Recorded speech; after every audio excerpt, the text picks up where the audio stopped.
and welcome to Any Key to Continue, where we're going to bring you news, views, and what we've been doing and what's to come in the future. My name is Ben, also known as Tetron, and my co-host is Bob, also known as John Doe. Say hello, Bob. Hello, I'm the guy with the not so good video view crap camera, but anyway. I'm sure we love the pictures going on here. That's cool. So like I said, what we're going to do is just talk about a few bits and bobs news, both from me, both from Bob. Excuse me. What are we going to be covering, Ben? What is our general? So we approach things on very, very different terms. I'm a gamer. I live for gaming. Aside from the family time, I do a lot of gaming. I look at a lot of news and do bits and bobs for work, doing lots of gaming news. So hopefully I'll be able to bring that to our audience. How about yourself, Bob? As you say, we're a little bit. Would you say we're two sides of a different coin, or are there two sides of a coin? That doesn't make sense. Of the same milk. Yes. Of the same milk. Whereas we do work to get together in the same business, but.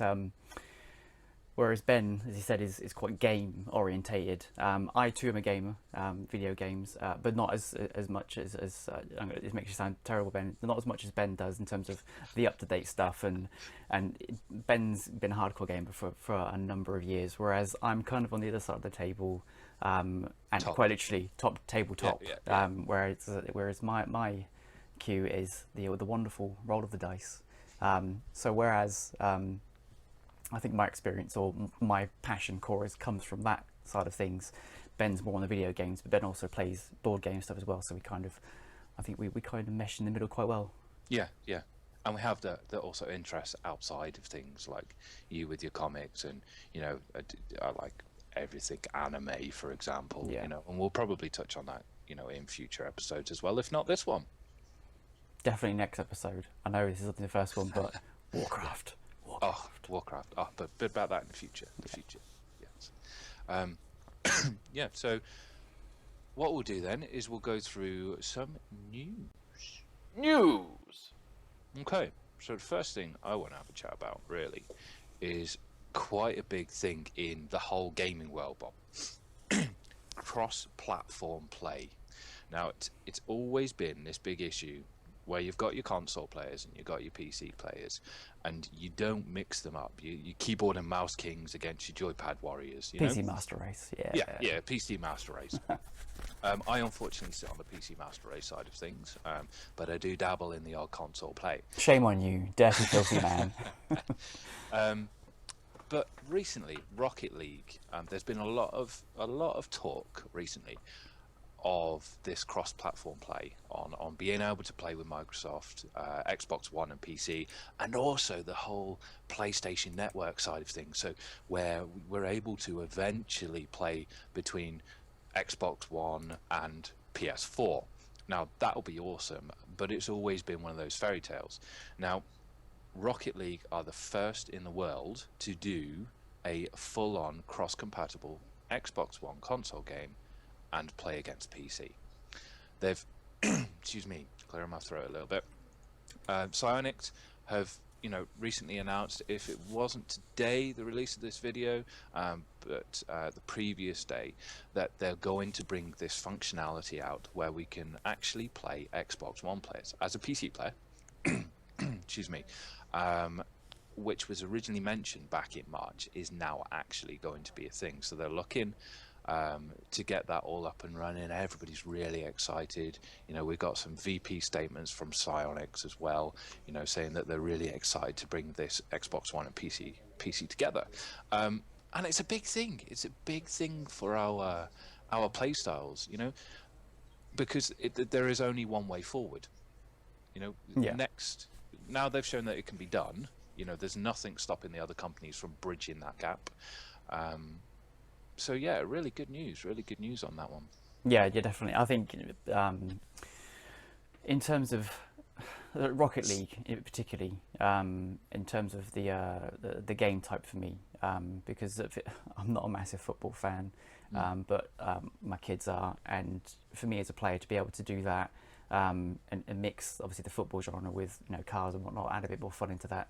You know, it's definitely an appealing game from that side of things. But you know, if I'm downstairs in the living room on the Xbox One and my boys are upstairs, you know, playing it on their PCs or whatever it is, you know, you should say it does bridge that gap really, really well. And I'm surprised it's taken this long to get to this point, to be honest. Well, I think, I'm trying to think back of a game. I know this is going to sound, it's not one of the greatest MMOs out there, but like Star Trek Online was like one of the ones that was trying to get there for quite long. They've just announced that that's going to be on console as well. So whether or not they're gearing towards that, and when Cryptic announced Neverwinter going onto the consoles as well, the first questions that were asked, you know, is it going to be cross-platform? So I think you're right. You know, who are the guys who produce Rocket League? Psyonix, yeah. So you know, they've paved the way, and it's one of the questions you see constantly, especially in multiplayer. And because of how big the multiplayer, not fan base, but the amount, obviously the esports has become such a big thing now.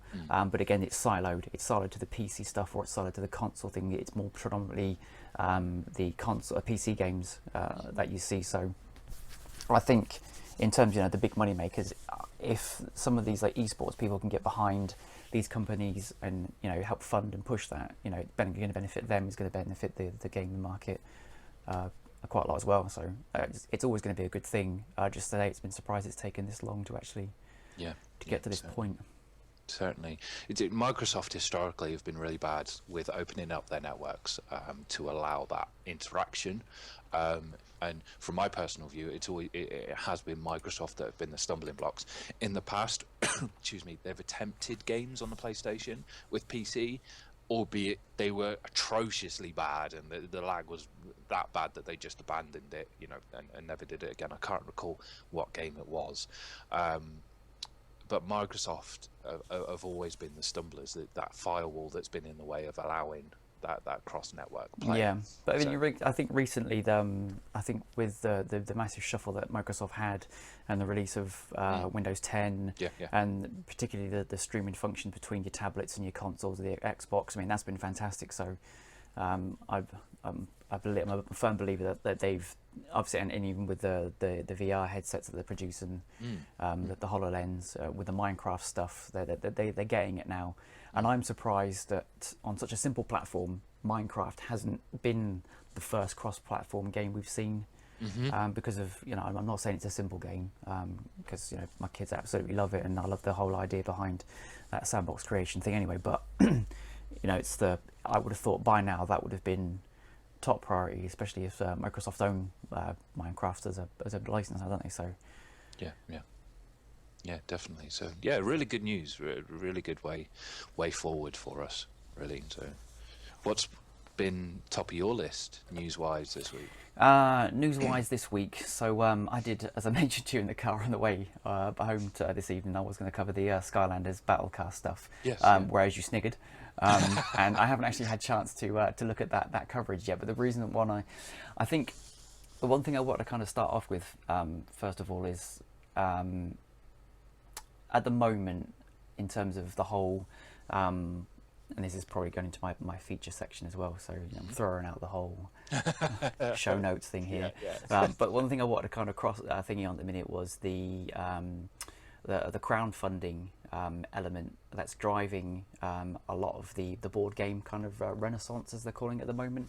I was reading an article throughout the week, whereas $196 million has been already pumped into crowdfunding sources for board games, but over the last probably the last 2 months, I've seen quite a number of board game iterations or IPs being bought up by these big board game companies, or even the Kickstarter people, on video game licensing, particularly the big one at the moment. It's been a massive Kickstarter in terms of its funding. It's just finished a few days ago, which was the Dark Souls, and the mechanics behind the game at the moment. I'm going to try and find my picture while I'm talking about this. A tabletop Dark Souls. Quite literally, yeah, Dark Souls. They've lifted and shifted Dark Souls as a or the whole game basically. They've lifted and shifted it into format, but they've really thought about. I'll put something in the show notes, but on the video itself. But Beast of War did an interview with the developers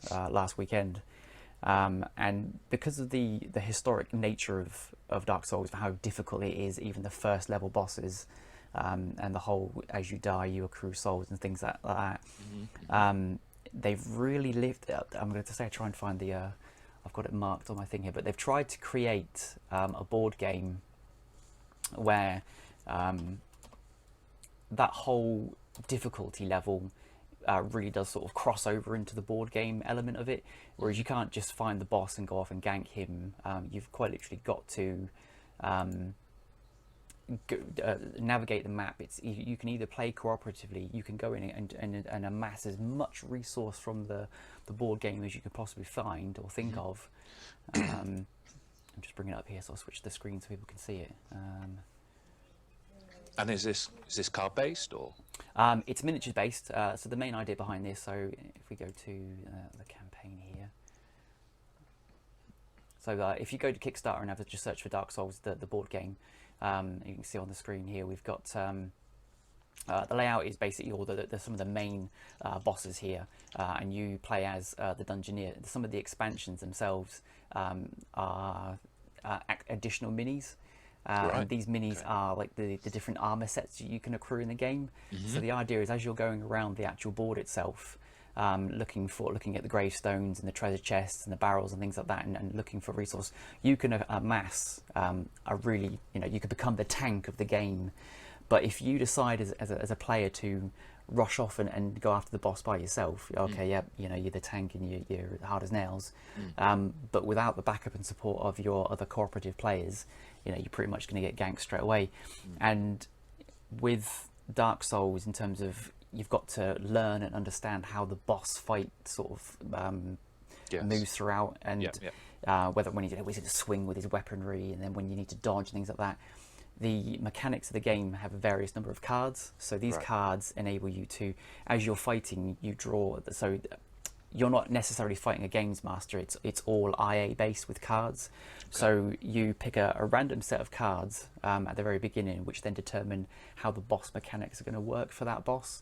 So as you start fighting them, you switch the thing over. It'll say that he's going to swing his X, Y, and Z weapon, or he's going to cast X, Y, and Z spell. And if you haven't prepared for that with either looking for loot or items throughout the game previously, or you don't have the experience to deal with that point in the game, that's it, you're dead, and then you've got to kind of start again. And it just, how they've lifted and shifted the mechanics from the game into the board game, it's the first time it's been done, from what I can gather, on these type of board games. And I just think it's just, in terms of the game itself, it looks gorgeous. The miniatures look absolutely fantastic. Yes, they do, and I mean, there's the big bosses here, the warriors that you get. They've moved away from more of the dead looking type characters, but you've got different spawn areas, so as you're playing through all the turns, various enemies will spawn based on your different levels and things like that. And you've got different so it's almost miniatures deck building, luck strategy type game. But it's just finished. The Kickstarter finished last Monday, I think it was, and it was asking for. Let's see if we can get this here. So it was originally, so they got 3 million for the project, and I think they were only asking for 50,000. Yeah, 3,750,000 for its stretch goal. So they smashed that, and the expansions are already going out there. So you can at the minute do a late pledge if you head over to Kickstarter. They only last for I think again it's another 30 days for these. But you don't get the Kickstarter exclusives if you've done that.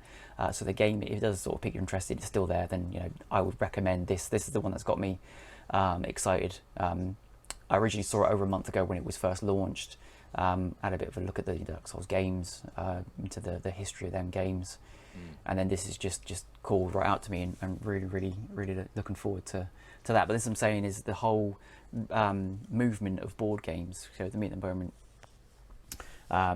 As you know, I fell quite ill at the beginning of the year, and part of that was because I was quite consumed by playing a lot of video games, and I wasn't letting my body relax and things like that. And I discovered, you know, the beauty of the board games, being able to sit with your family and friends and learn something different. It's a bit more relaxing and things like that. So, but the fact that they're now crossing over, they've realised that taking these IPs from really popular video games is also I think it's the next evolution of the board game stuff, and I think that's why more and more people are getting more excited, because, you know, you're walking into retail stores, you're seeing these games on there. Familiar IPs. Yes. As well, for instance, The Witcher 3 that had its own board game from Fantasy Flight Games recently, and a game developer, Eric Lang, that I follow.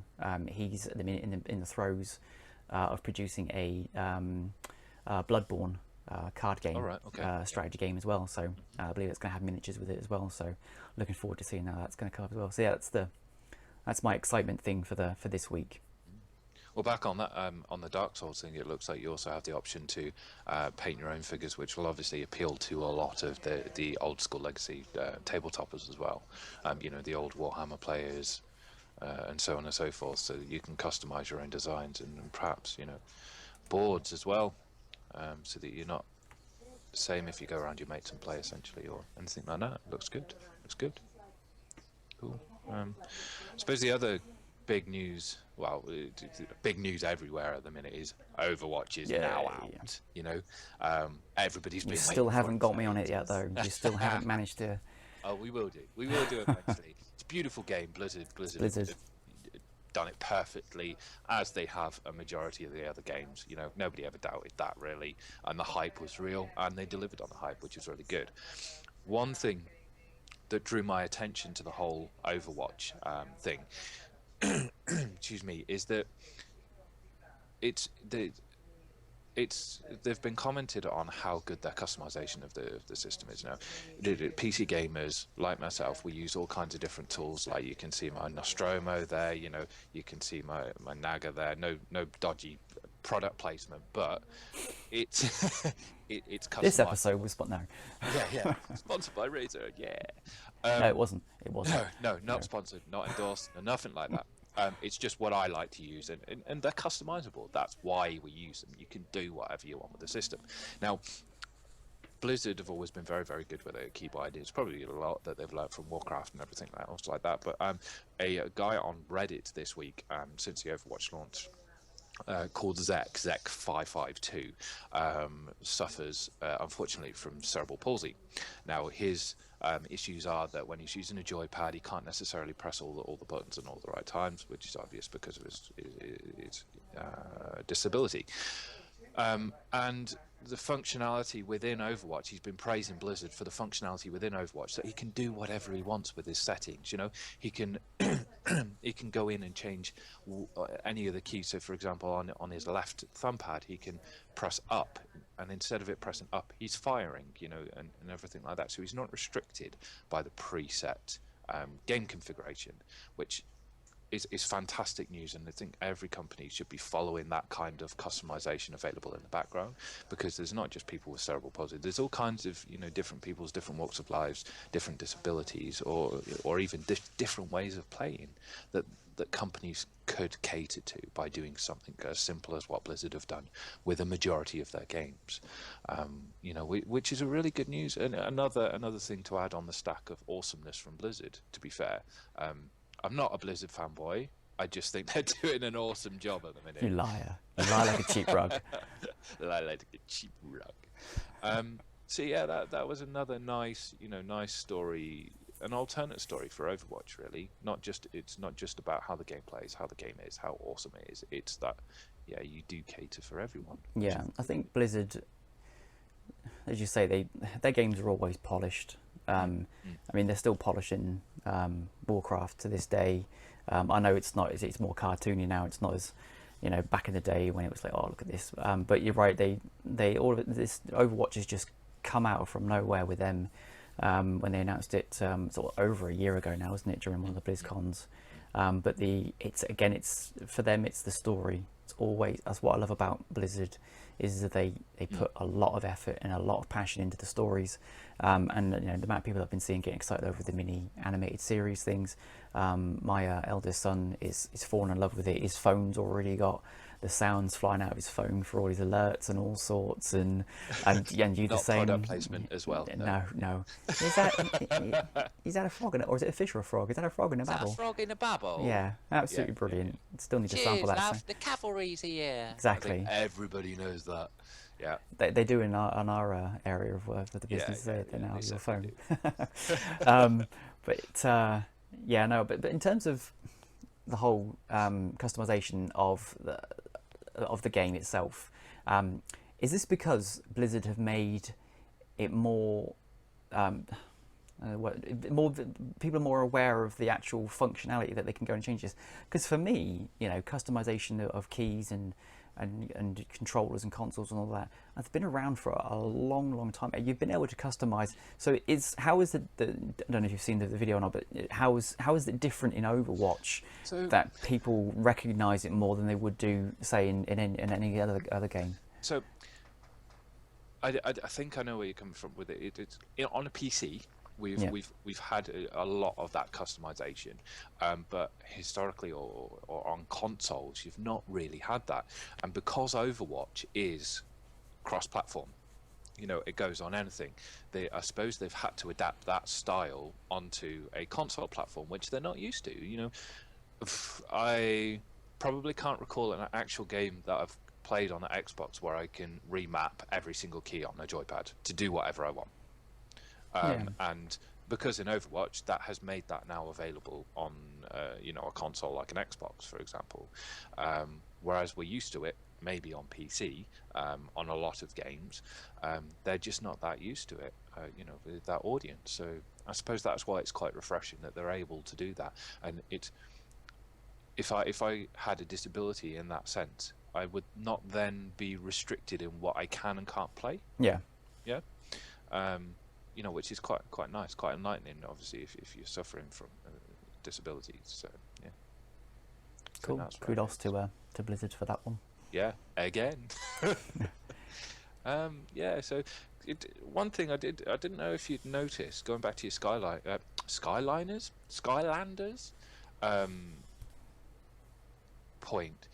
Did you know Disney Infinity have been ceased now? Yes, I heard they've canned that, and I'm quite surprised at that because the amount of effort and advertising and work they put into is it 3rd edition with all the Star Wars stuff? Yeah, I think so. Yeah. And whether or not they've done it for a reason, whether or not they've because what I don't understand why they've done it is the number of IPs that they have for that game. Yeah. They could have amassed so many figures, and that game could have just kept going.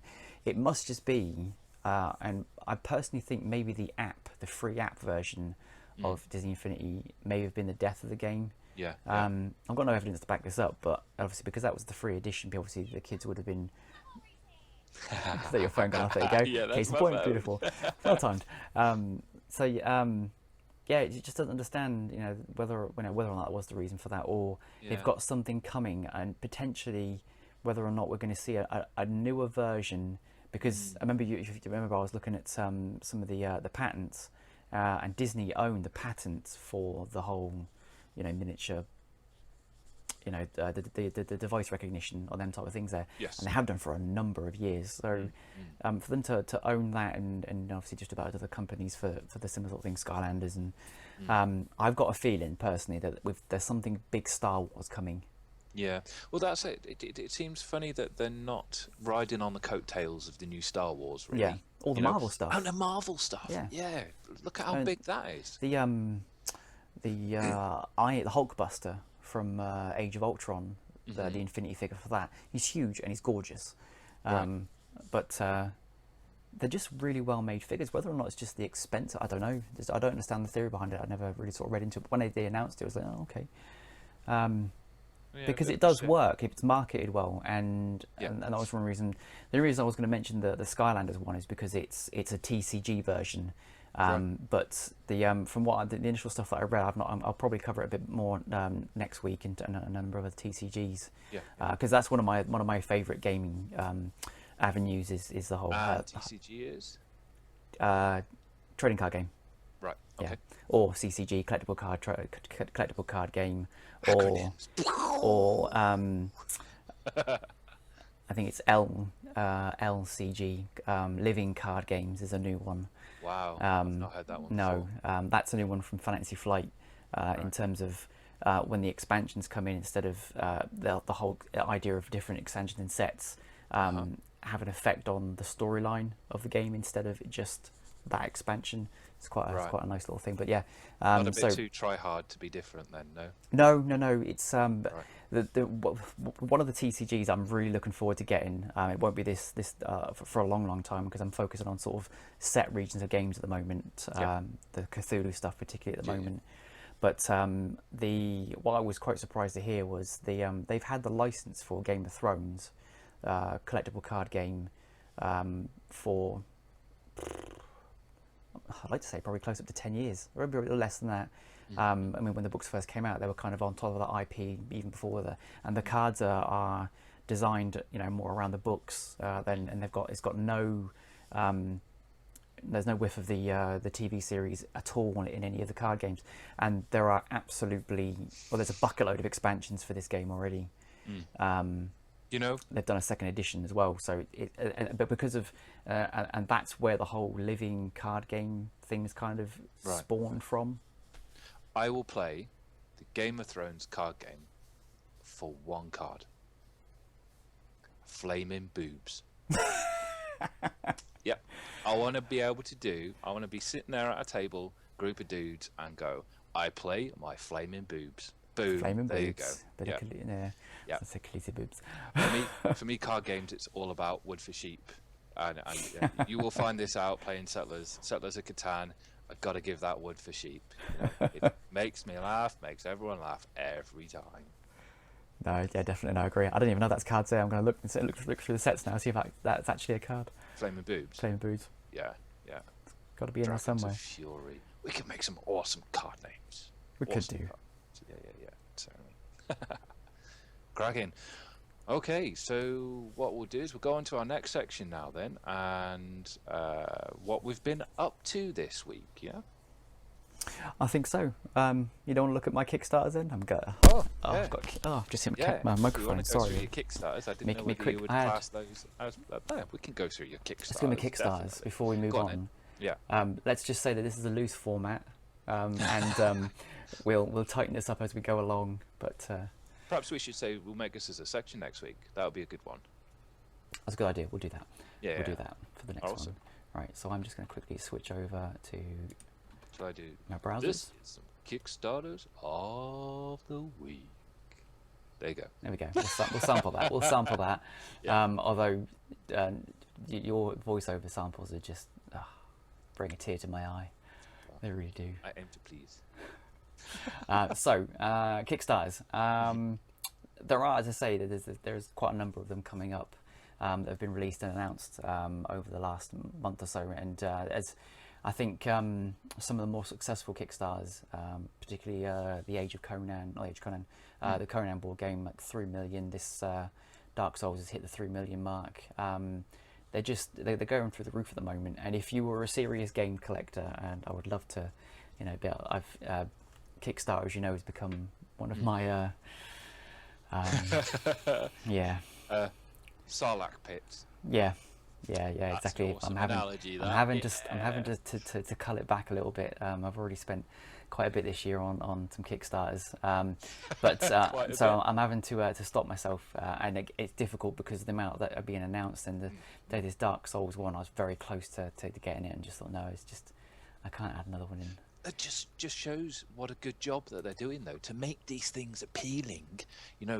On a site like Kickstarter, a crowdfunded thing. That's the whole idea. It's not with these big ass chains of companies that do whatever they think might bring in the money. It's people like us. Me and you and everybody in the world that think, right, your this proper is a good passionate idea. game designers, yeah. And that's what you want. Exactly, Really? and they're chasing some of the really well-known and exciting IPs as well, Yes. i.e. Yeah. The Dark Souls. Yeah. Now, don't get me wrong, some of these companies are quite established. I do have a slight issue. Don't get me wrong, they do produce some beautiful miniatures, Mm-hmm. but it's Cool Minis or not. I think they originally started off as a review website and people doing custom models and really good stuff. Right. I'm not too sure at what point it happened, but they were responsible for the Zombicide stuff, which Oh, is a right. Okay. massive game. It's a Yeah. beautiful game. It just I'm looking forward to picking up the Dark Plague, I think it's called, or the Dark Age version of it. It's basically Zombicide set in medieval times. Right. But I do have a slight issue with them because they are now what I would class as a well-established miniatures company. They're getting up into the realms now of Games Workshop Oh, and the really? likes of them, exactly. Right. And Okay. they still continue to fund all their new ideas through Kickstarter, which it's a great social media tool and it's a great way of of getting Mm. your product known. But personally, I think the Kickstarter should they should be there for the upstarting companies, those who want to get a foot in the door for that sort of thing, Mm. and moving forward. At this point, Cool Meanings or not, and I imagine they've got the funds to do that. And another particular company, which I did actually, I did buy the Kickstarter at the beginning of the year, which is Privateer Press, who do all the War Machines and Horde stuff. Now they've just done Widow's Wood on Kickstarter, but whereas again, they're up there with the Games Workshop people as well. They don't need to crowdfund these sort of things, but it does, I think, there's a flip side to it. It does give those people who don't necessarily have the money Yeah. on a new release of a game to go out and buy all the expansions and battle groups and sets and all that, straight off the cuff. Some of the great things about the Kickstarters is you buy whatever pledge level. Certain pledge levels do give you a lot of exclusives, and case in point, with the Widow's Wood version, I think I've bought for £100. I'm getting probably about £250-300 worth of miniatures in it and expansions in one box. Was that Now, that massive set you showed me? yeah, Right. Okay. yeah, Yeah. and It was quite impressive. Yeah. it's gorgeous. The amount and the stretch goals that they keep adding to it, it keeps the excitement on there. But yeah, there's just there's that element to there that kind of bugs me a little bit. But if you do follow the board game stuff, the crowdfunding, the best one at the minute is Kickstarter. When you're at least every other day, I'm seeing posted. This one's gone live on Kickstarter and this one's gone live on Kickstarter, and I have to really sort of stop myself from. Perhaps that's what Kickstarter's done now. Now it's been established for a little while, isn't it? And Yeah. these companies, or some of these companies, have actually started their business on Kickstarter. Perhaps this is what they're breeding, because their business model was based originally on their original Kickstarter process. Is that maybe they don't know how to do anything else, or it's like maybe that is more lucrative to do it through the crowdfunding way than other business models were out there. Yeah, I think for the initial, I mean, I have looked at this quite heavily because I'm in the throes of doing my own design work as well. Yep. And it's I can't tell you how exciting it is and how it gets the creative juices flowing when you do these sort of things. But on investigation, and if you do look at a number of these Kickstarters, only the likes of Cool Meanings or Not or Privateer Press, they are the only ones who are quite successful in actually getting the products to the backers on time. On time, A because of lot their experience. I would have thought. and they obviously they've already got Yeah. the links and the companies that they'll go to the manufacturers to actually get these produced and shipped really, really well. I think a lot of these Kickstarters fall down. One in particular was the recent Conan miniatures game that was funded back in, I think it was early 2015, and it still hasn't shipped to backers yet. And again, this is where the whole, if you are looking to do a company, a miniatures company or a trading card game, any company through Kickstarter, I think you've got to go into it with eyes wide open, and you can't. At a certain point, some of these Kickstarters, their communication has dwindled, which starts getting backers. Their backs up literally. Where's my product? You promised me this here. Oh, we've had these problems. We've had that problem. I think one case in point was the Aliens versus Predators miniatures game, but that only ran into trouble because of they didn't realise the sign-off process in the back end through Fox. And I think if you've got an understanding, and another one, the Dark Souls one, listening to the interview last weekend was because it's a video game, and the guy who came from a video game background had a lot of contacts, so he kind of, got that sign off and that process. The sign off process, as we know through work, can be quite laborious sometimes. So as long as you've got the right people in place for that sort of thing, that's what. But you've got to tell your backers. This is one of my bugbears. You've got to tell them that we've run into this problem. This is how long it's going to take. We will keep you up to date throughout these, and you need to set out a roadmap of updates as well, because you can't just go quiet on.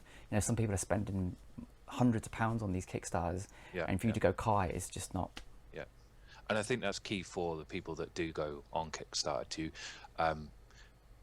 be au fait in recognizing, whether they are breeding that confidence, whether they give the product over and as much information at first glance at that kickstart stage, to actually make you think, yes, they are capable of doing that. And I suppose that's one of the risks that come with backing Kickstarter, isn't it, or anything on these crowdfunded websites, is that you don't really know if it's a 15-year-old sat in the background with a brilliant idea that has no worldly experience, doesn't really know what they need to do in what stages in comparison to somebody that is established in that business, Yeah, and these are some things. I mean, I could probably do a few tips on Kickstarters, but I only ever now look at the Backstarters that have got a polished prototype. If you can see the work's already been put in, and the fun, because in terms of getting a prototype made and the artwork and getting that little something added to your game is quite a massive cost of the initial design and setup process. So if you can see that the company have already gone through that stage and haven't going to wait for that type of thing, that's a good Kickstarter, because they're basically, they just want the funds now to get the game to the people. That's always a good thing to look out for. Well, another interesting one to flip it on its head a little bit is that even the experienced creators in their field can slip up. Look at what I spotted recently, or I can't remember whether you showed me a photo of it, and then I went, oh, what's that? But the dragon dice. Can you remember those? Yes. Those beautiful dragon dice set, which were cut out of all different alloys and flamed, and oh my god, for dice. If you're a tabletopper in general, everybody's obsessing with proper dice. Clunk as they hit the table. Yes. I can't remember where mine. There you go. Look, see, that is a solid metal D20. Ready? I shall put my microphone near to my desk. That is the sound of my D20 dropping. So they were like these. Is that not euphemism for anything? Yeah. Here's my D20 dropping. Boom. And they're beautiful dice, but because of their production flaws, like their metal cutting machines and everything like that, they're still having issues with fulfilling orders from the Kickstarter. Yeah. Didn't it get cancelled in the end because they just couldn't? No, they're still attempting to. And this is from a few years back, wasn't it? It's just You've got to know. I mean, particularly that sort of thing. Obviously, forging metal. And getting them engraved and sort of things, in the back of your head, you should know that, it takes, and if they're handmade by one person, in terms of the number of people who if you've got thousands of people and these take a few days to build, it's not going to be, we're going to get these shipped in bulks. It's just ridiculous. That was by a gamer, like ourselves, that has that knowledge of dice, that need of an awesome dice. And they could create dice, so that's why they build this product on Kickstarter, because of their own passion, like the rest of us, for beautiful dice sets, and he had that experience there, or they had that experience there, but they still fell short. So you've still got your minefield, I think. Oh yeah, definitely. I mean, don't knock it. These people are putting, they're quitting their jobs just to put these things on Kickstarter and get their companies funded and set up. My hat goes off to them, because they are producing some really, really good games. Case in point, one of the ones that's kind of captured my attention, and it's got a very different look and feel to it, is This War of Mine, the board game. Now, I do believe there is a video game version of this as well. The name rings. But the one thing I do love about this game is it's set during, and I know I shouldn't love this sort of thing, but it's set during a wartime period, But you know, as you would imagine with these type of games, you know, the soldiers and you're fighting and trying to gather resource, you're actually playing from the perspective of the people caught up in the war. Oh, right, okay. So the idea of the game is basically it's a resource gathering game. Survival. Yeah, but also with an RPG element added into it, where depending on what you choose or do throughout the storyline or the campaign, has a massive effect on the storyline down the road. For instance, let's say you're out looting for certain resources, and you come across a house and you take these resources from something, and you come back to your base and, you know, well, we've got these resources, we're all happy, and we can eat food for another few days. What you haven't realized is that resource you've taken is from somebody else who was in desperate need of that, which actually, I think one of the scenarios was that the children from a young family pass away because they couldn't feed their children, which in turn then creates a villain in the game, because that choice you made has created that in the game. Or you've looted too much resource from a certain area, you've taken and you get caved in, and them sort of things inside the map area, and then you've got to then spend resource and energy trying to escape and things like that. So it's a very heavily balanced game of it's almost like a sandbox, like H1Z1 and this Dust that you've been playing. It kind of has that feel to it, but obviously in a board game, and it's very heavy on location cards, different card mechanics that you pull. I've not read through the rule book because it looks quite extensive, but just the amount of content that you get in this game is absolutely gorgeous, and some of the stretch goals on there. It's got, at the time of us recording this, 5 days to go. The original funding goal was 40,000. They're now on 332,000. And there's various stretch goals starting. But the game, you can get just the core box for £50, and then the collector's edition for 60, and they go up. Then the next one shoots to 285, where you get all the 6 core. I think that's the retail pledge actually. But they just go up and just keep adding more and more stuff to it. And it just looks like a really nicely thought out game, and it's been designed by someone who's actually been in that situation and you know, understands the mindset and the storyline. So it almost feels like a what do you call it, product, you know, a lot of love, close to the heart. So that's my alarm going off. Let's get rid of that. It's rust. It's rust. It's rust. It's rust. It's not dust. Rust. Dust? Anyone? Dust? It's not dust. It's rust. I said rust. I'm sure I said rust. You said dust. Yeah, I'll go back and check that. Cool.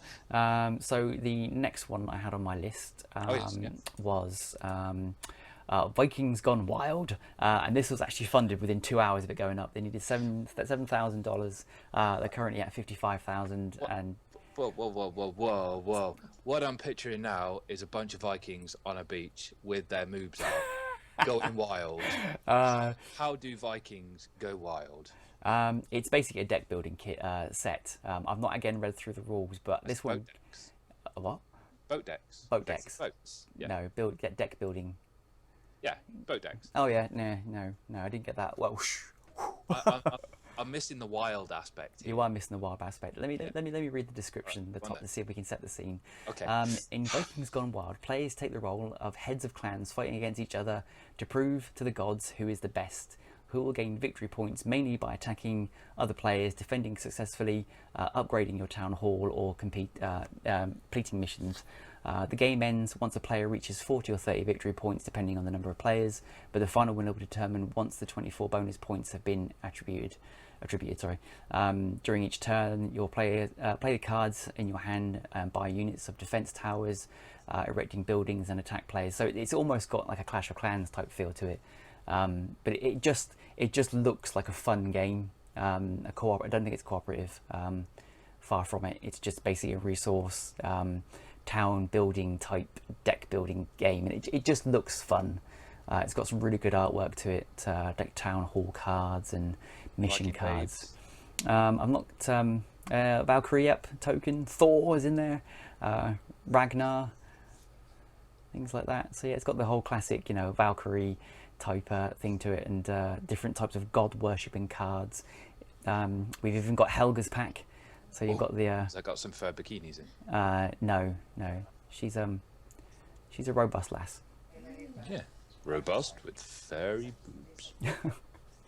So that one's quite good. I'm quite excited about that one, but I'm not going to back that one. It just looks like a fun game. Yeah, So, yeah. and again, I think some of these games you need to kind of be realistic with them to say, look, is it? It looks like one of these games that potentially will just end up on the shelves anyway, for a basic retail price. So, sometimes I try and back the ones that you're not like, that when you get a lot of stretch goals in there that are Kickstarter exclusives, they're the one to go for. But sometimes you just need to be realistic and think to yourself, are you gonna? Is it going to be on the shelf and you can buy later on and not having to fork out a lot of money there and then for it?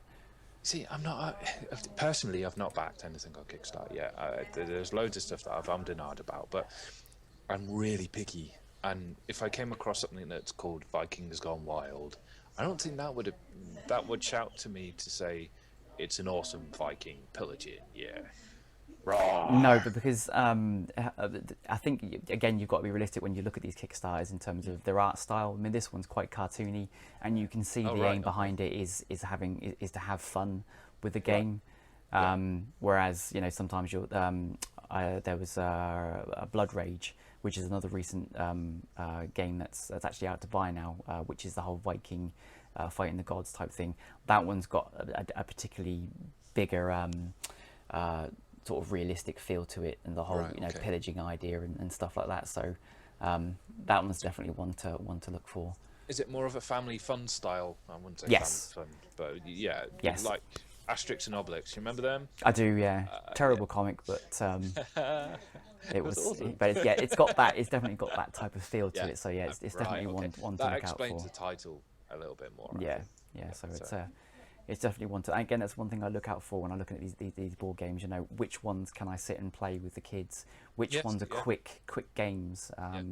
I mean, one of the particular games we're playing at the moment, which is just you can grab the game, spend sometimes like 5-10 minutes on a game and it's done. Then it's just a nice little space filler.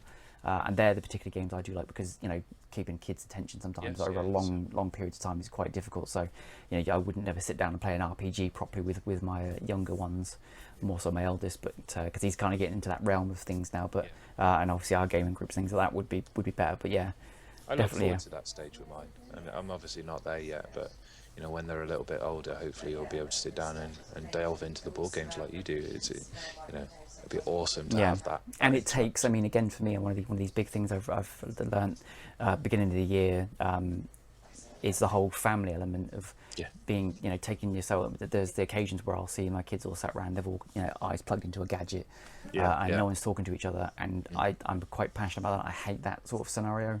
So when I do see that, what I would love, to kids are at kitchen, let's crack a board game open, and then we sit, and that's where and I think that's for me the difference between video gaming and tabletop gaming. Whereas you've got that social interaction when you're talking to someone online and you're playing that, but you're still focused on something.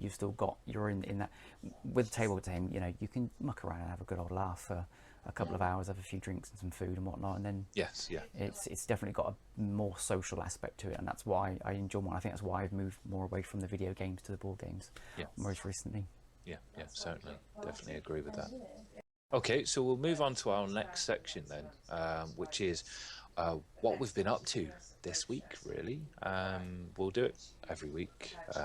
So from this cast to the next, what we've been up to. Exactly. So Bob, what have you been up to? Well, I think to set some context behind that is I think, I'm hoping you'll agree with this, is we are quite fickle with what we play. I am particularly, I'm very fat. My wife will tell me I'm very faddy with stuff and I'll move from one thing to another. But again, I think in terms of mindset, it's a good thing. You don't stick stagnant to one thing and get consumed by that. So I think I've enjoyed more so the whole, what you, and again, one of the features, why do you, what is it we've been doing that week? Because it's going to be different every week. There's always, for a while I was, completely consumed by Hearthstone, and then I moved on to the tabletop stuff and so forth. So I've whittled on for quite a while, Ben. So I think you should go first. Okay, I've got an interesting thing this week. So in that lull, we've been waiting for games to come out of me. So we've been waiting for Overwatch pre-release this week. We've been waiting for Total War Warhammer to come out, and a couple of games. So it's been, for me, it's been find that in between game that I can play with my little close group of friends that I like to play games with. Um, we played a lot of H1Z1 in the past, and we stopped. Got very samey, got very hacky, um, and they just weren't developing it. Um, so we tried to go back into that. It really didn't mesh with us. Then one of the guys mentioned Rust. Dust. Rust, yes. And I'd stayed away from the whole survival style game genre for a little while now, since we'd last played H1Z1, which was a couple months ago. So I was a little bit reluctant on going back into it. However, a couple of us went into it, into Rust. I'd never played it before. One of my other friends had never played it before. However, the guy that recommended it played it a little bit, so he was the experienced one in it. Now, excuse me, it's always been a way when, like, what was the zombie mod for Operation Arrow? Daisy, that was yeah. it. When Daisy was out, it was an interesting project that revealed people's behavior when you're in a style of survival game like that. Yeah. Whereas they very, very quickly turned on each other. You know, it was very each man for himself, and that's always been evident in these survival style games. So it not breeds, but it attracts the type of people that can be very aggressive within games towards other players.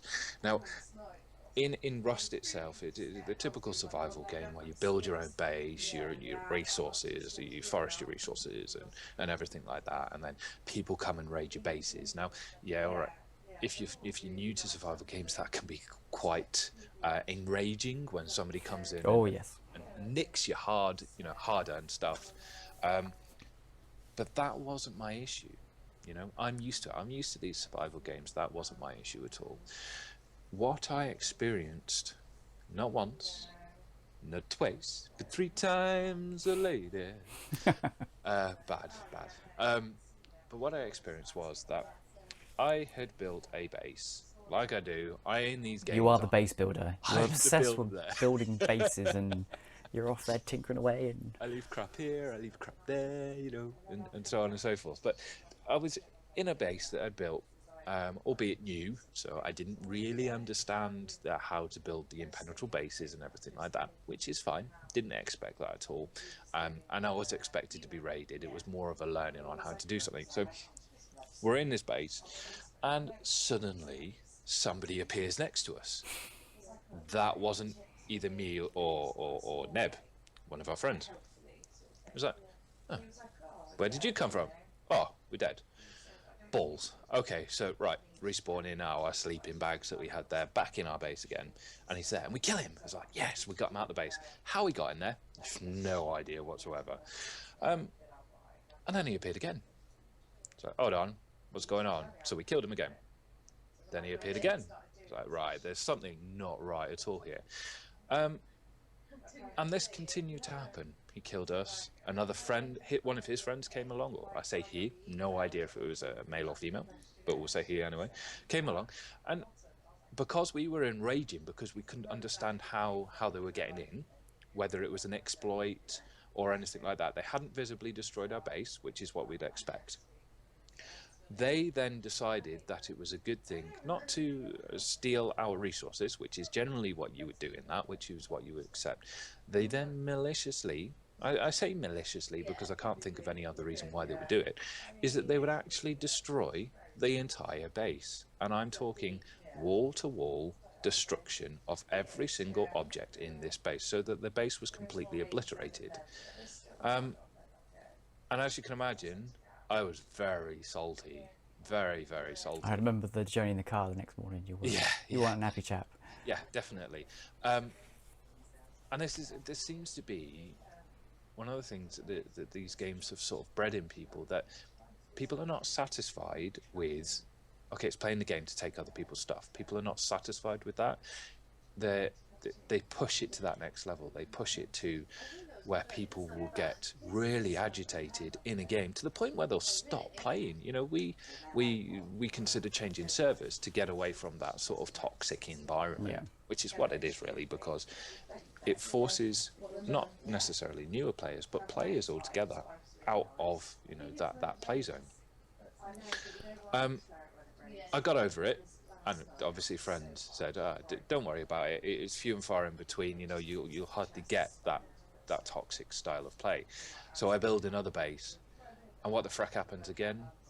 They teleport into the base again and destroy half of the base this time. You know, and that was full on rage. So that promoted me into investigating, you know, how they were doing this, and, you know, how they were getting into bases without actually going through the normal means.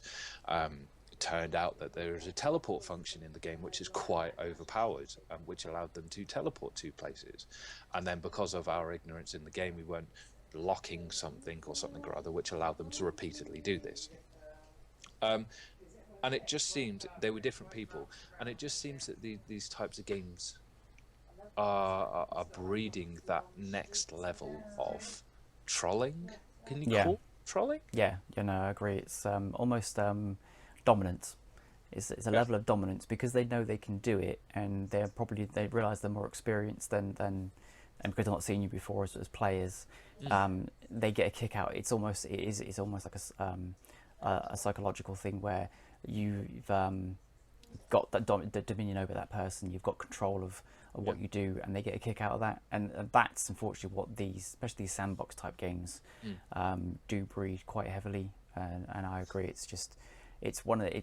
think if you are looking to, if you're a gaming company, you're looking to create these types of games, and I know it's a very difficult behaviour to probably manage, but you need to understand the tools that you're giving to people to being able to do that or create these exploits. I understand bugs happen at certain points of game development, but, you know, to be able to breed that behaviour, in order to breed that behaviour, you know, from the start, it's, you know, giving the people that ability to. I know it's a sandbox game; it's difficult to try to articulate what I'm trying to say, but it's almost that leveling. You know, you should. I mean, a good example of is the Black Desert Online you've been playing, where, you know, you don't experience that trolling right from the very beginning because of high-level characters coming in and ganking you straight away. You've got to reach a certain level before that type of activity will happen. Gateways, yeah, or sort of, you know, roadmap triggered things for certain parts of the game, and I think that's what a lot of video game companies need to implement when they design a game at certain levels. So you're going to have new players. In order to retain them new players, they need to build in mechanics to ensure that, you know, more experienced players or these negative type players don't have the opportunity to do that. And again, it's probably me being naive and how easy that is, but, you know, for me, that's companies that are not thinking about the player, they're just thinking about the product. Perhaps they're also thinking about whether they want to be a truly sandbox environment. And if they put those kinds of restrictions in place, perhaps that's taking a portion of that away, maybe. I don't envy the companies that have to sit there and actually try and figure out how to combat this type of, you know, community. You know, leagues have such as things, the Leagues of Legends, you know, they have their own issues and are combating their issues with the toxic community pretty well. But for a new, like say for us, that's still in alpha, call it alpha, to call it pre-release. I don't like using the word alpha because it's blatantly not bloody alpha, but the pre-release situation, I feel for them with trying to handle, you know, this without killing the game as well, because a lot of your player base is at that mindset, if that makes sense. You know, if they don't actively recreate, you know, destroying or full-on trolling of other people, they you know, they still have that potential there to do that. Yeah, it's for me, it's about balancing. There needs to be an understanding of balance in your survival game, and balancing for me is a mechanic that spans, again, not just video games, board games.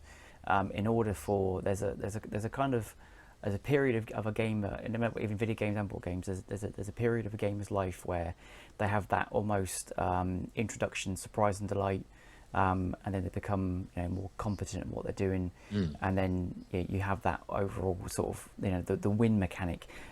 With sandbox games, for me, the win mechanic for me is that first time you overpower somebody who didn't have a chance in the first place, and that's what breeds and this is sometimes what people look for.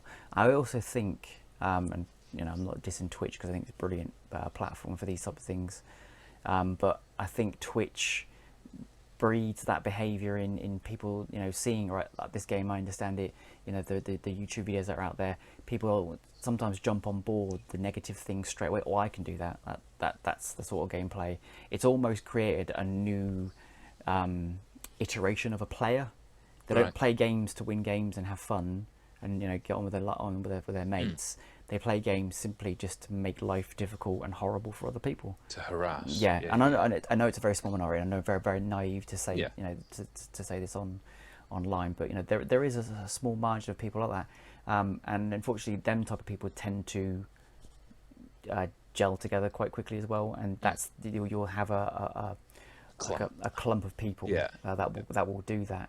Yeah, and I think personally, you've got a couple of options. You either just persevere with that, gain your experience in these type of games to where you become that point, but then you've got to make a conscious decision. Do you become them douchebags who then do that, or do you try and keep your own standards? And like with anything in life, there's always an etiquette about something, and unfortunately, there's always the rough with the smooth. And so I think when you go into these particular sandbox type games, you've got to go in the mindset that there is going to be a level of douchebags in here that I need to deal with, and if you can't cope with that type of player person, I don't think you should be playing it. Yeah, certainly. But it also depends again on the balance issues between that. Is that issue because something's weapons are imbalanced? You can build up a fortress of people and you become unstoppable. Like I remember with Rust, you say it resets itself every week or every month. Thursday. Which then brings everyone back. I mean, that's a great way of doing that. That brings everyone back to a level playing field again.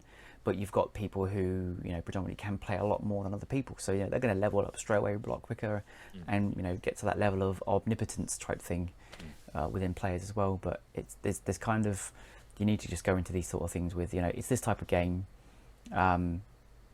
And try it again. It's difficult, and I can preach this, and I know it's a game you guys enjoy, but it gets to a certain point where you're like, right, has it happened enough for me to say, right, now that's it, I'm done now. This is just a toxic game, or do we become that group of people who become the Rick Grimes of the server, the good guys, and try and help that and breed that activity out of other people. So certainly.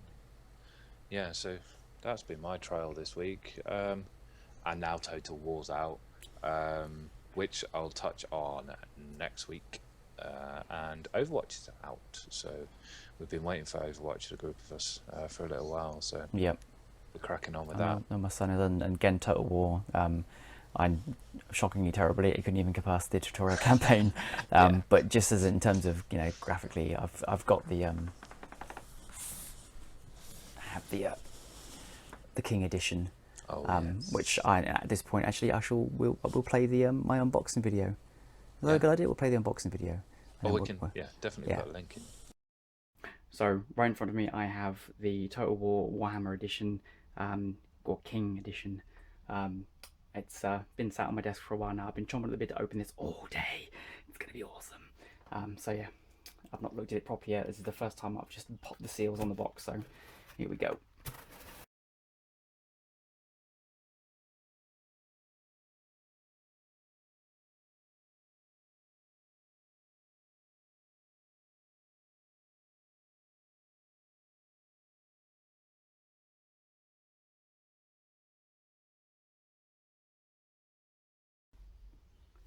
So here we go. So it's designed obviously in the Warhammer Dwarven style, glyphs and all that sort of thing. So the front bit acts as almost like the behind the scenes book of all the artwork. which you shouldn't expect anything less from Games Workshop, who have helped obviously with the whole look and feel and design of this, making sure everything's gone through. Oh, look at all the beards. This is exactly what I was hoping for. This is so cool. And all the dwarven weaponry. And the orcs. So obviously designed to look like a the front of a whole tomb of dwarven artifacts and so forth. Beautiful, which is nicely on the front there. And then I do believe we have a little compartment on the side here. Yes, we do. And then we can pull this out here. What do we got first? Let's put it from the middle.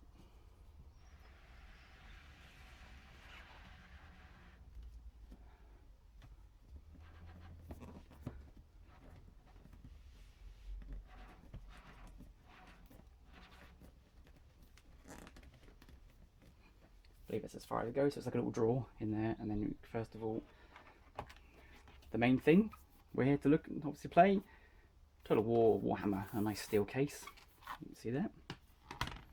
And then I think we have said code for the game there. I don't want to display that on there just in case obviously I don't put that in before in hand. And then we also have here in its wrap, oh, I don't want to undo it, but we have to see it in all its glory.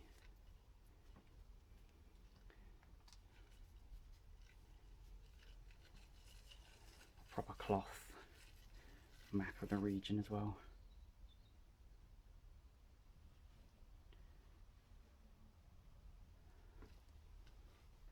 Which comes a nice handy little tube that you can put it back on later on. And then I believe this comes out here as well.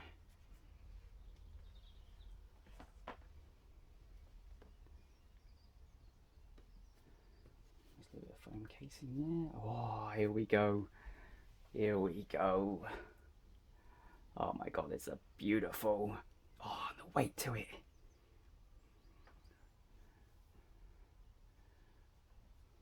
Look at that. That is gorgeous. That is worth the money. I kid you not, that was worth the wait and worth every single penny. The weight to this is absolutely fantastic. We've got some gear in here.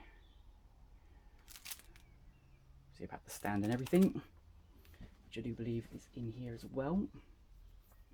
Oh, I kid you not, that is weighty. And then we can have a nice drink of proper dwarven ale in there. Beautiful, beautiful, beautiful, beautiful. And then we've got the stand as well. So obviously that fits in there. Nice little dwarven rune on there. So that's how the actual horn will stand up then. We also get this lovely pendant, a graphite pendant with a dwarven rune on there, and another one of the objects that I'm very, very excited for. And again, it's not disappointed. Fantastic quality, full metal ring, which also serves as a dice.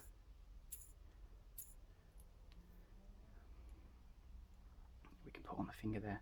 I think it would go on the thumb. It's quite obviously I don't have dwarven sized fingers, but again, that is worth the money even just for that. That is fantastic.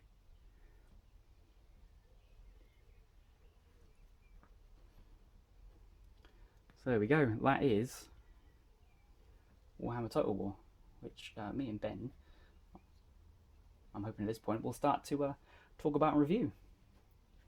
That's one of our new releases this week. Brilliant stuff. So yeah, to that, it's beautiful. But I think I don't know. I need to play it in about at least a week now, just to just see if how I'm going to enjoy it. But it just visually, it's just a beautiful looking game. And I love the whole Warcraft universe anyway. So well, I touch it. I'm new like you, I'm new to the Total War scene. Years and years and years ago, when I were a lad, That was loud. I played a bit of Warhammer 40k. So I played a bit of War Online. I alpha tested War Online, and then beta tested it as well. So I love that lore. I'm a big lore man. You'll attest to. Yeah. I love my story-driven stuff. Yeah, same here. It's what makes a game. Sorry? That's what makes a game. I think, as you say, I like to play the click and lead games. But just because they're visually gorgeous these days, and majority of the time the story's pretty fantastic. Case in point, Witcher 3. Yeah, certainly. Well, look at Star Wars: The Old Republic Online. Beautiful story-driven game. Yeah. Shame at the end game when I was playing it was a bit naff, but yeah, beautifully story-led. But yeah, I felt a little bit overwhelmed when I only managed to play barely 20 minutes of it yesterday, and I felt a little bit overwhelmed by Warhammer, but I'm determined to give it a go, really, because it's a beautiful game. We've been watching it for a little while now and getting in the hype of it, so yeah, that'll be something I'll be talking about next week, I would have thought. So what? I do, so we've got some reviews for next week then lined up. Yep, certainly. So what have you been up to this week? So as you know, I'm not thinking big on the video game. It's just basically time. But for the ones that I have been, I've been lucky enough, and it's under NDA, so I can't really talk about it that much. But I have been in the beta for Elder Scrolls Legends. Sneaky. Yes, and obviously when it was announced, and they've shown quite a number of screenshots and that in terms of the lane mechanics and that. Now, I think my initial impression was it was a carbon copy of Minecraft. Hearthstone. Carbon copy of Minecraft. Yeah. No, a carbon copy of Hearthstone. Bash Blocks. No, there's no card. Oh, there's a card game for that actually. I don't know how that works. I might have to investigate that one. I kid you not, there is a card game version of Minecraft. But yeah, no, there was a new release last week where they've just basically they're polishing the look and feel of the game.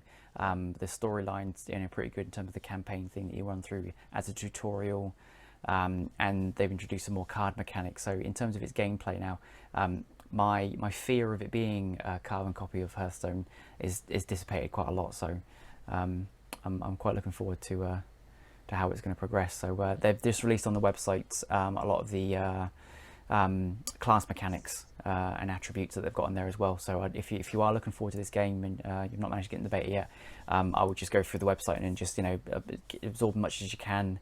When it does finally get released, I think there's going to be a plethora of resources to deck building and all sorts. So it's heading in the right direction for me, so I'm quite excited. So that's what I've been doing this week. I've just been dabbling in the beta for Elder Scrolls Legends.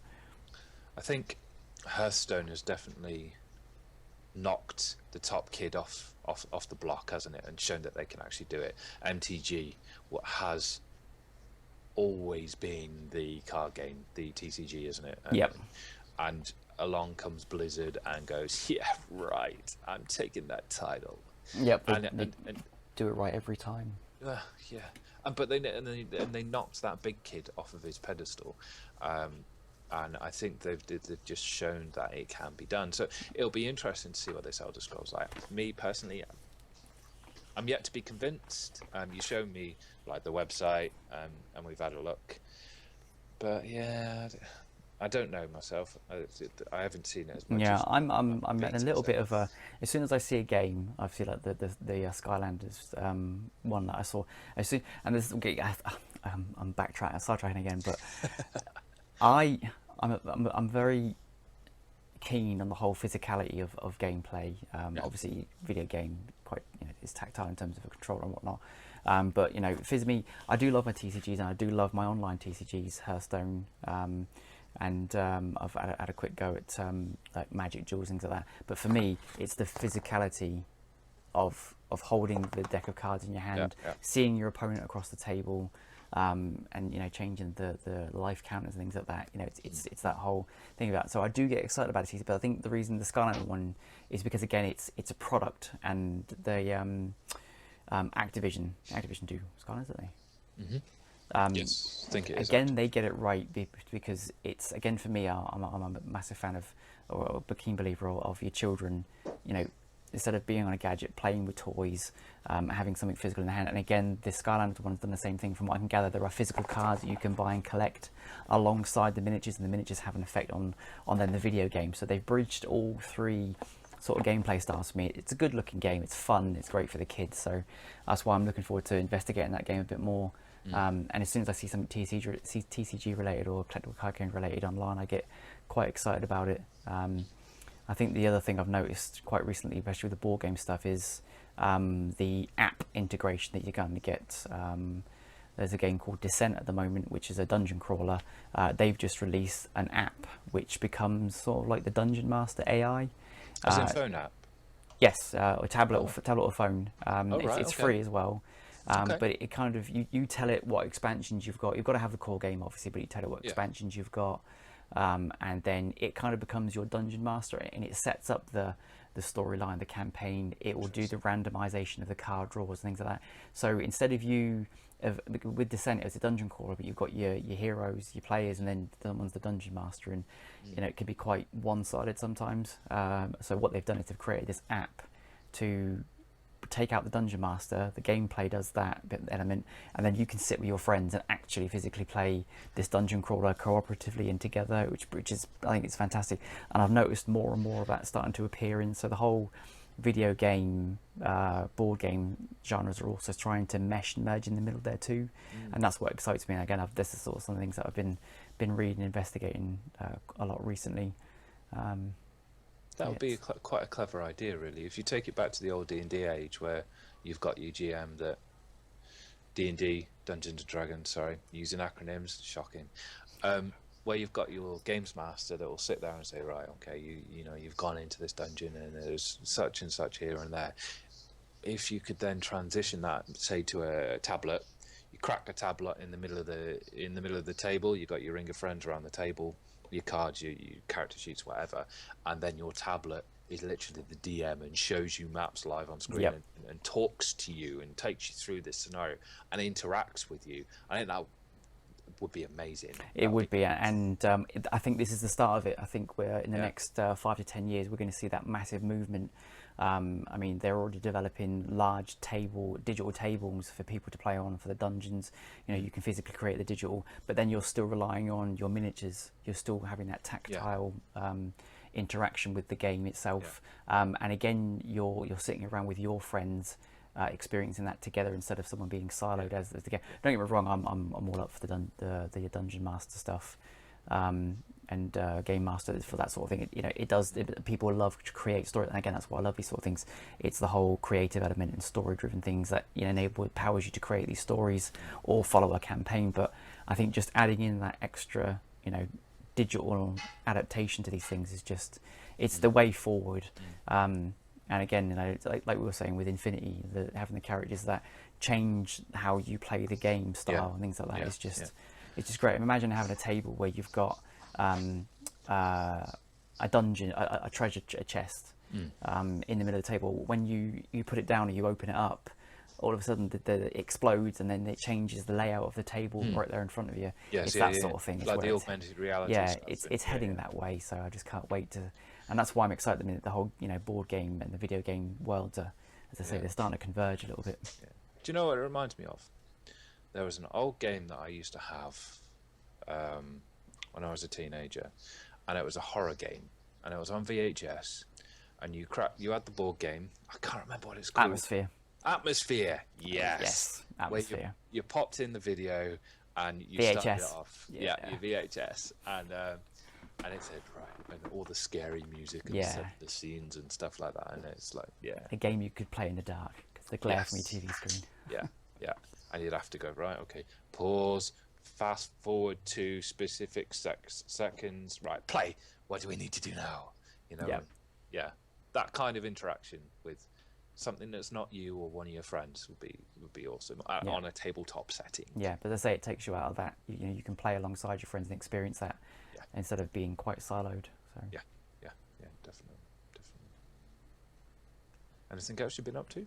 What was on my list? What else was on my list? No, I covered the crowdfunding thing at the beginning, Yeah. so kind of, and the whole, to say the board games, but they're trying to take a lot more video game IPs now into the, and I think that's what's going to excite more people. And I think for me, I almost want to try to create a bit of a movement in terms of people realizing you don't have to be sat next in front of a gadget, a phone, a tablet, a TV, Yeah. a computer screen. You can invite your mates around and you can play these games that you enjoy, just in a different format. Which kind of share or have the similar mechanics, and the companies that go to this extra length to create these games to give you that sort of similar experience and feel, I'm all up for it. It's brilliant. As I say, and if you've not seen anything or if you're a fan of the Dark Souls stuff, definitely have a look at that game on Kickstarter. It's looks beautiful. And if you really do have problems detaching from your tech, incorporate that into your game life, into your tabletop life, your physical life, and get that time around with your mates and or family, Yeah, if that's what you and that's the thing again for me. It's the whole, being able to sit around with your family and enjoy these games and have a laugh without them all, siloed to a little certainly. screen. Yeah, and this day and age, we need to be very, very careful when we're doing it and when we're letting our squidgets doing it. Yep. Definitely. Okay, we'll go on to the next section then, which we've planned for next week. Yeah, and we've both got something that we're planned next week. Is we've got the I can't believe it's so early as well. Is the premiere for Warcraft the movie? Warcraft. The beginning. Yeah. It does. I just hope the excitement just isn't. I'm trying to say I don't want it to be a flop. I don't think it will. No. I don't think it will be a flop. We hit Warcraft at very different levels between the two of us, don't we? Yeah. Personally, I've played Warcraft, Orcs and Humans, Orcs versus Humans. From the original Warcraft, from the beginning. Yeah. I've done every single game. Could probably find them underneath my computer desk. I beta tested World of Warcraft when that originally came out. I've kept my hands in it, in and out, from raid leading to tanking in World of Warcraft, all the way through. Perhaps not on the next expansion. I think I might be a bit Warcraft burnt out at the moment, but you never know what will happen in the future. I've read the books. I love lore. I've mentioned it earlier. I love... They put the time and the effort into the story behind everything, and they put that feeling and the history and everything like that. Yeah, perfect. And I think from what I've seen of the trailers, the interviews that I've been watching, the casts, especially with the recent videos that I shared with you recently. Them three outtakes. The behind the scenes stuff and things like that. You're right. They've got the Duncan Jones is directing it. He is a player. He's played it from the very beginning. The guy voicing is it Ogrim? Is it Doomhammer? Or I can't remember. He's always Doritan. One of the two. He's one of the orcs. He's been playing it since the beginning. These are people who understand the game. They understand the lore. They've put their passion into this movie. Yeah. And you're right, it does look good. I'm just, looking for the music. It's been done by Ramdan Dewalji, I think you pronounce it. I probably butchered that name, but the Game of Thrones music and things like that. So it's just got lots of things going for it. I just can't wait for the midnight showing, which we got on the Sunday. Yeah, Sunday midnight into Monday 30th. And what's before the States?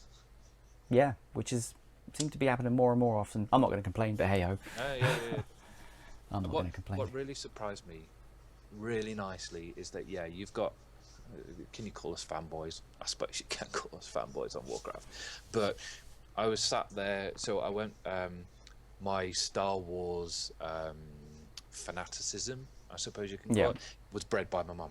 So the recent Star Wars came out, and so I'm sat in the cinema with my mum watching Star Wars first time, and a trailer for Warcraft comes up. Now, my mum has no clue whatsoever about, she knows I'm a gamer, obviously, but she of what I play or what I enjoy to play, she has no idea of. So she's very much the old school fantasy, the old school sci-fi, which is where I got all my loves from. And she sat there and she's like glued to the trailer of Warcraft. And what was really refreshing for me is that as soon as that trailer had finished, no word of a lie, she looked at me and said, "Ben, what is that?" And it is amazing. Ideal. You know, and I think that's what it's going to appeal to as well.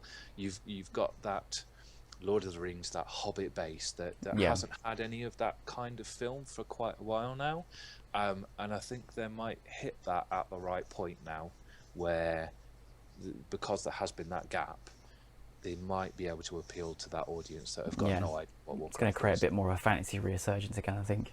Yeah, certainly. I think it's going to hit the hardest for us fans that are expecting a certain level of thing. Yeah, and I think you need to go into it with that isn't my war. If you go in with it, we'll come out of it going, that isn't my Warcraft, then you just need to get out. I'm sorry. How long have we wanted a film like this for? It looks like it's going to hit the nail on the head. Yeah. You know, you're getting something extra Warcraft related, whether that be a game or a movie, a TV series, a book. You've got something new to enjoy. Yeah. Just enjoy it for what it is. It's not supposed to be War and Peace. It's not supposed to be some Shakespearean masterpiece. It's a movie based on orcs versus humans. What more could you ask for? Yeah. Just go with it. Excited. Just go. Exactly. Just roll with it. Yeah. So so that's what we're excited about. Yeah. So we'll be able to review that next episode too. Yay. Certainly. Spoilers. And anything else? So one of the obviously Total Warhammer. I'm gonna give that a proper go. Yeah. As I think you'll be the same with that one as well, just so we can get to grips with the mechanics of that. And there's a multiplayer campaign. Have you seen that? Yes. Yeah. So when I'm a bit more experienced, I think I'll be taking you down. Well, I think we might work together. I don't know. I don't know. If it's not, I'm sure we won't go up against Von Lipvig. Yeah, too soon. Because we'll just wipe the floor, both of us. Yeah. So he's our experienced Total War gaming friend. So for me, Total War, like you've already said, give it a proper go. Friday night is the reinvigoration of my games night. Board game night. Board game night, yes. So Bobby will be joining us. Bob will be joining us for our you can call me Bobby, night. It's fine. Well, I'm used to calling him Bobby, Bob, John Doe. I mix and match, you know me. But yeah, it'll be good. Introduce you to the world of Settlers of Catan. I don't know if you've played that one yet. I've not played that one yet. No, is that what we're going with, is it? Maybe. Okay. Pretty simple to pick up and just funny as hell. You'll end up crying with laughter. Sheep for fire. Or for the long night, we might have to dish out Risk. This is classic Risk as well, isn't it? Classic Risk. Yeah. Classic Risk. The 4-hour plus. Yeah, see, I've downloaded the rule set properly for this and been going through it, and it does actually say 1 to 8 hours. Does it? It does, yeah. It said 1 to 2. The original. We've got an original copy of the game, and I'm sure it says 1 to 2 hours normal play. Yeah, maybe that's the new version then. I think we've hit 5 o'clock in the morning. So starting at around about 7, we've hit 5 o'clock in the morning on one game. It's gonna break me. Yeah, definitely. No, looking forward to that. It's gonna be awesome. Yes, yeah. So we've got a plethora of games to try out as well. Yes. Just one more for me is the so I've just recently managed to get myself a copy of Mansions of Madness from Fantasy Flight Games, which is a Cthulhu-based miniatures investigation game. I've been trying to find a decent copy of it. I managed to get a good one on eBay, and then so that should turn up hopefully tomorrow or before the weekend. So I shall be getting to grips with that one as well. So it's great. I think it's a good, quick to a long type game. You can play multiple expansions. So that's my kind of aim, is to start collecting a set of games first. So at the minute I'm going to focus on all of the Cthulhu type games from Fantasy Flight Games, and they've got Eldritch Horror, Arkham Horror, the Call of Cthulhu card game. I'm going to try and do that for potentially the rest of the year as my set of games, and then next year I'm going to focus on something maybe Pathfinder, or I'm tempted to do the Star Wars miniatures range. So is it, with it being Cthulhu, is it family friendly? No, it's horror. It's horror. So do you want to explain a bit about what Cthulhu is? Well, it's for those who have never. The thing is with Cthulhu is you've been exposed to it at certain points of your life, and you probably haven't even realised it. Once you and I'm the same. I did, I when you mentioned it to me months and months back, I've heard the name and I've seen the creature, the Cthulhu mythos, but it wasn't until I started investigating the Call of Cthulhu role-playing game that they kind of twigged. And H.P. Lovecraft, so it's come in the public domain now. So there's a lot of iterations of this, whether this be a movie, books. There's a plethora of books, not from the H.P. Lovecraft, but more stuff that's been written more recently. But the most successful stuff at the moment is the role-playing game stuff, and it's all centered around the old gods, who are space gods, the old ones who have crash landed to Earth millions of years ago.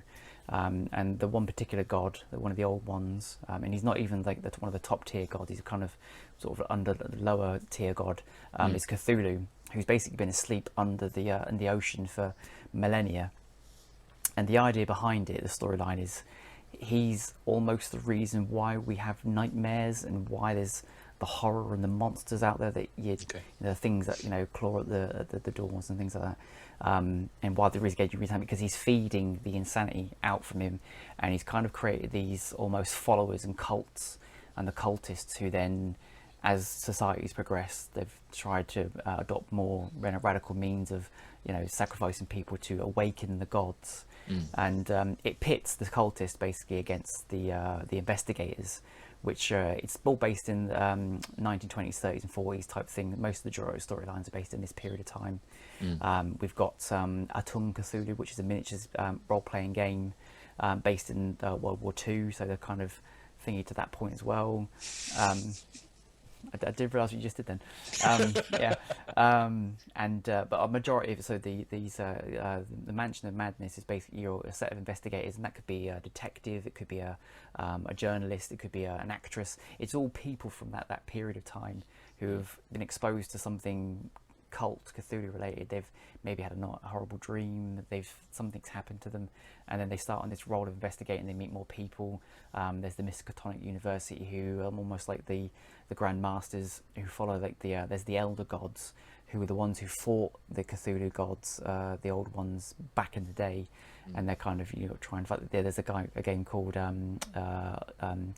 Elder Signs, which is almost set in the Miskatonic University. So again, you're trying to find these symbols to ward back and it's all about insanity and trying to lose. The more insanity you lose, the more chance you're going to lose the game and things like that. So, and there's just so many different types of games and mechanics, and it blew up for me, and I've got so excited about this set of games. And again, I've already bought quite a few on Kickstarter and whatnot, and they're just clever. Some of them are quite. They're for the older children, but I've bought some more card games, and the Cthulhu dice game, which I absolutely love. Where's the probably be backwards on there, but Cthulhu dice game. This again takes maybe 2 or 3 minutes to play around a game. It's just brilliant. Kids love it, so they range from them sort of things. So I'm trying to get the kids to understand the storyline behind it and sort of progress them as they're getting older. We can start playing the role-playing games when they're a bit older and things like that. Yeah. Because if I recall, there's some good, a big LARPing scene. To LARP being live action role play, with the whole role playing stuff. They do get into it pretty well. Yeah, it's just a really good storyline. If you've not seen anything about it, or I really do suggest you have a look at it. It's just as simple as as soon as you just start with the Call of Cthulhu role playing game, you get a sense of what it is. The Fantasy Flight stuff is brilliant because there's miniatures, and it's almost cross-compatible, particularly with the role-playing stuff, because it's obviously miniature-based as well. And some of the scenery or the tile sets that you get in the Mansion of Madness, you can almost start playing the role-playing game, but use that as your location-based scenario and things like that. So I found that you could pretty much mix and match across these games really, really well. So that's what I'll be doing. I can't wait for that to turn up and start playing that as well. So that'll be one I'll introduce the group to if we can. Yeah, the world of Cthulhu. Be good. Be very good. Is there anything else that you're up to this week? No, that's it. I'm going to try and keep it minimal so I can. There are big things, really. Three between work and then family and then that bit there. Yeah, slot that in there somewhere. Yeah. Exactly. Certainly. How about yourself? Anything else for you? No, I think mine's going to be full on. I'm still enjoying Rust. I made. Which I'm surprised at. I thought you would have dropped that as soon as Overwatch came out. I love my base building. I do You love do my love base your base building. building. It's too much. I'm looking at the different plans and all kinds of things. I think a reset. What day is it today? Wednesday. So reset is tomorrow. So it'll be interesting. I'll probably experience what that's like tomorrow, and then thereafter see how it goes. But I think it'll be one that I'll dip into. I've got Overwatch. Overwatch is kicked off, so I'll be playing a lot of Overwatch. Yeah. It'll be good to get my FPS fix. I haven't touched Black Desert for a while. Ooh, that's going to have some impact on your guild stuff, isn't it? Yeah, it has. I'm very burnt out with the whole grind and It does seem very end game grindy, that game does. yeah, it does. And they've been slow on releases and new content, and whether it's actually interesting content for end game. And the game's beautiful. Oh yeah, definitely. It's such a gorgeous looking game. But I think for me, that's where The Witcher 3 has plugged that gap for me in terms of its look and feel. You see, I still haven't unwrapped that. I've got that down in my console, in its wrapper still. I haven't touched it. Yeah. I'm getting distracted by other things too much. But yeah, it'll be Overwatch, a bit of Total War, and Rust for me. So yeah. Beautiful. Right, so that's probably the end of that. Wraps it up. Section, yeah. So please like, comment, let us know what you think. Are we too old? Are we too young? Are we too long? Are we too short? Let us know. Yeah, obviously first episode we're just trying to get our get our bearings, and whether or not the hopefully the flow in the show notes should sort of flow in a little bit better now. It took us an hour just to get the thing set up in the end. So a few technical issues. Yeah, a few technical issues. We started this at 8 o'clock. And it's now 10 to 11. Yeah, and we'll get some bloopers in maybe. Yes. With so I need to get editing this video and get it out there. Yeah. But any suggestions on what you want us to talk about as well? If there's any customization there, by all means. If you like the whole board game crossover into the video game stuff, obviously it's Mirai. If you don't like the bit, then you won't see me anymore in this video. It'll just be Ben talking to himself. But I don't talk to myself. I don't know who you've been talking to. Of course you don't. Of course you don't. But if in terms of getting in contact, I think that we're going to just keep going with this until we've got a good run of episodes. Potentially, site get set up and. But I think for now the main point of contact will be through the comments through YouTube. But if you do want to follow us, you can get me at JohnDoe297 over on Twitter, and for Ben it's at Tetron, the only one. Tetron. He is the only one. Yeah. And let us know what you thought, or follow us if again I'm quite board game related, and Ben just shares lots of YouTube videos. Yeah, certainly. So don't forget to press that like button as well. Likes are always good. And that'll give us an incentive to do more. Yes, and subscribe, and let us know if you need it in audio, because I'm sure we could split out the audio as well just to listen to, because we do wish around a bit. Fantastic. Well, thanks very much, everyone, and speak to you next week. See you soon. Thumbs.